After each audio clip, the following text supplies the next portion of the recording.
गणपती बाप्पा मोरया. थांबा, 2026 वर्ष तुमच्यासाठी खरंच चांगलं व्हावं असं वाटत असेल तर हा व्हिडिओ शेवटपर्यंत नीट ऐका. कारण आज आपण जानेवारी 2026 मध्ये मकर राशीच्या जातकांनी नेमकं काय करावं हे स्पष्टपणे पाहणार आहोत. ग्रहगोचरानुसार मकर राशीबद्दल 2026च्या गुड न्यूज आपण याआधी पाहिल्या आहेतच.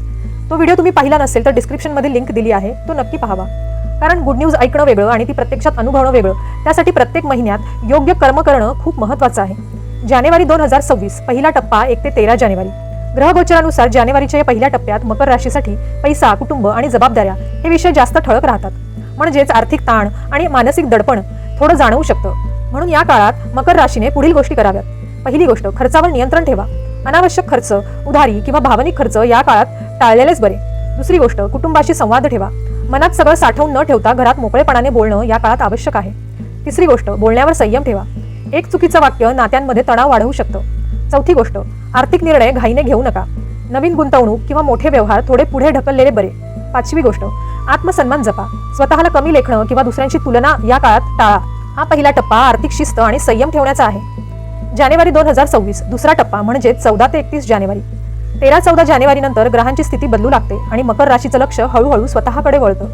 या टप्प्यात स्वतःची काळजी घेणं आणि जीवनशैली सुधारणं खूप महत्त्वाचं ठरेल. म्हणून या काळात मकर राशीने पुढील गोष्टी कराव्यात. पहिली गोष्ट, आरोग्याकडे लक्ष द्या.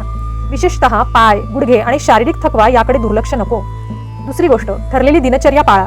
वेळेवर झोप, वेळेवर जेवण मन स्थिर ठेवायला मदत करेल.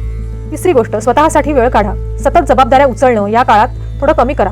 चौथी गोष्ट, जुनी कामं पूर्ण करा. अर्धवट गोष्टी मानसिक ताण वाढवू शकतात. पाचवी गोष्ट, धैर्य ठेवा. परिणाम उशिरा मिळतील पण मिळतीलच.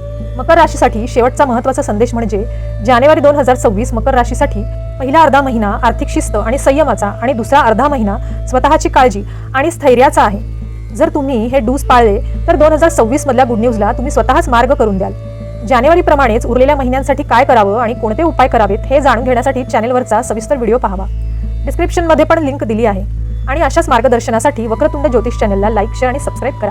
आणि बेल बटनवर क्लिक करायला विसरू नका, म्हणजे येणाऱ्या नवीन व्हिडिओचं सगळ्यात आधी तुम्हाला नोटिफिकेशन मिळेल. गणपती बाप्पा मोरया.